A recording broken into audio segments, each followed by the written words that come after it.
Welcome to SibSpot. Today's Reddit stories are from Am I the Bad Guy? Am I the bad guy for sending our son away after he revealed to his sister's friends that she has dentures? Sorry if I sound a little under the weather, guys. I'm fighting a bit of a cold right now. My husband and I have a 14-year-old daughter and a 16-year-old son. When our daughter was 8, she developed a very rare mouth infection that just absolutely devastated her teeth and gums. She ended up losing all her teeth in both sets and had to have some corrective work done just so she could have regular dentures.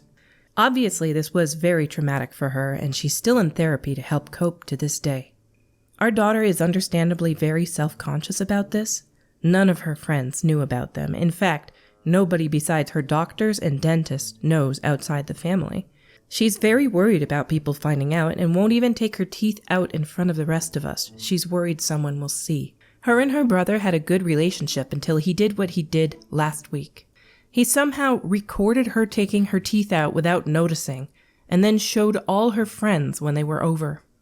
Not only have they all turned on her, but half the school is teasing her nonstop. She even had to change her phone number because dozens of kids were texting her the most vile things imaginable. I have never been more ashamed of one of my children until that moment. I don't know where we went wrong raising him, but apparently he thought it would be funny. After I kicked out her friends who were mocking her and helped her through a panic attack, I called my father to pick him up and told him to pack a bag and get the F out. He's been staying with my parents 2 towns over. They didn't know what happened until 2 days ago. That came up because driving him to school was becoming a hassle and they wanted to know what was up. When I explained, they were disgusted, but still wanted to know when they could bring him home. I asked him if they would take care of registering him for school in their town, and they agreed, but were shocked. My husband and I talked, and we just cannot have him here. His sister hates him. We're so ashamed we can't even think of calling him. It sounds awful, but I don't think our relationship can recover from this, and maybe this is what he needs. No friends, no family aside from his grandparents. Having to start over might just set him right. My parents are willing to keep him until he's 18, but think we're too emotionally charged to be making this decision now. What he did was absolutely horrible, awful. Like he might be becoming some sort of bully, especially to his own sister. You don't do that to anybody, let alone your own sister. But I'm also surprised that all her friends turned on her. Like, clearly they weren't her friends. That's such a small thing, like so she has dentures. She had a bad issue when she was really young and she lost them. Most friends should understand that, you would think. The top reply to this in the comments was from several large lizards. It could very well be an invisible sibling situation, but why is this the sister's fault? I was bullied endlessly. Growing up was rough. Never accepted, always bullied. The silver lining is that I never fit in, so it's not like one day I lost all my friends. I just never had them to begin with, so I was able to adjust and cope a little better than this poor kid. OP's son literally ruined her entire life. She will only get relief from this if she changes schools. Kids are vindictive, awful things when they zero in on someone they know they can bully successfully. The things they say to her will change who she becomes. She will likely never be the same. She will experience extreme depression, possibly even suicidal ideation, because her bullies will not let her have peace. Especially now. At least when I was a kid, we didn't have cell phones and constant connection. At least I could go home to decompress. Kids now don't get a break. And it will feel so much worse for her because up until that horrible day, she was having a blissfully normal life, free of abuse. She has no tolerance for it, and she just got an overdose. OP's son is effing cruel. If my siblings had ever intentionally made my bullying worse, I'd have never talked to them again.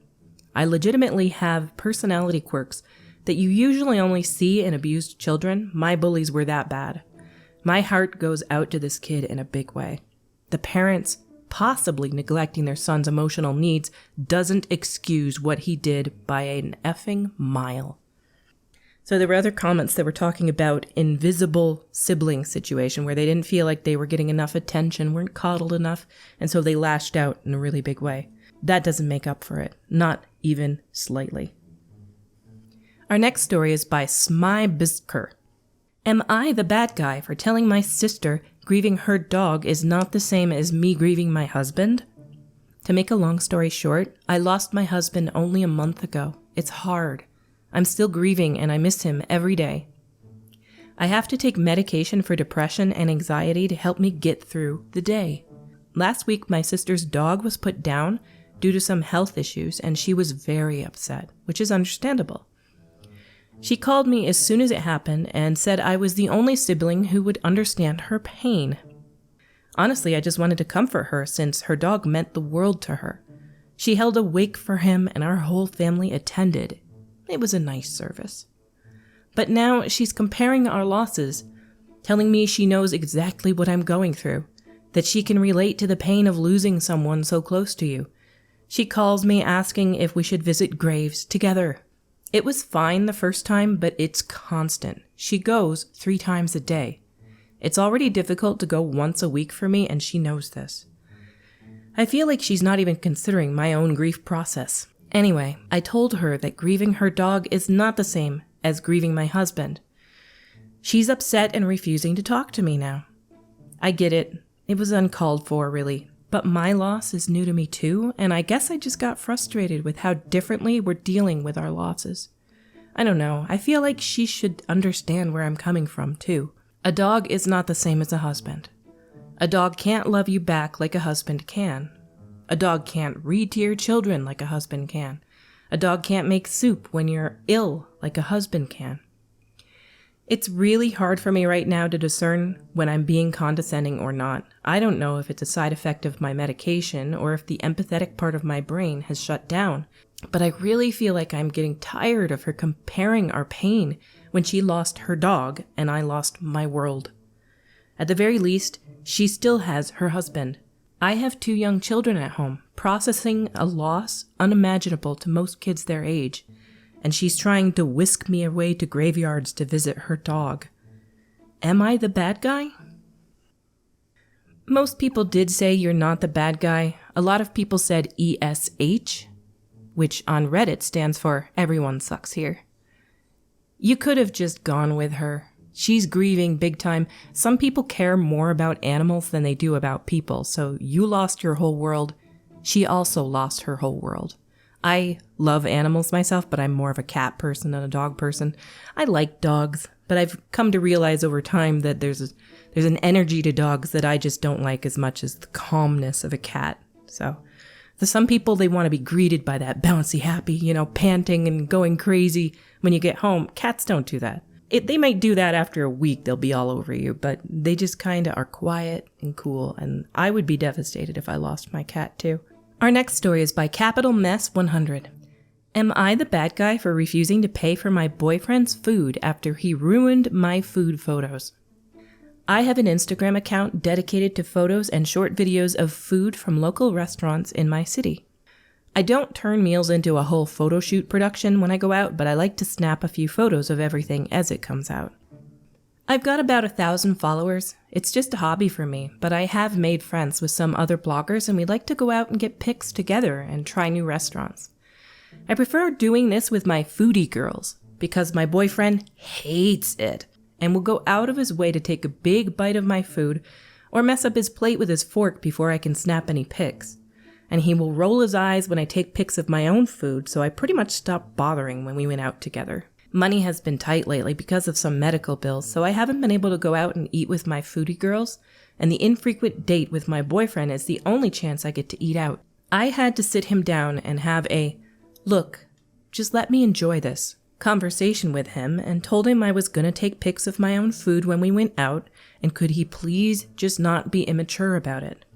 And since we alternate who pays for dates, I told him I would appreciate it if he could spare the 30 seconds for me to snap a pic of the appetizer and his meal on nights that I was paying. And I got sort of a half-hearted, do whatever you want, confirmation. Sunday was my turn to pay, and he let me take a pic of the appetizer with minimal fussing.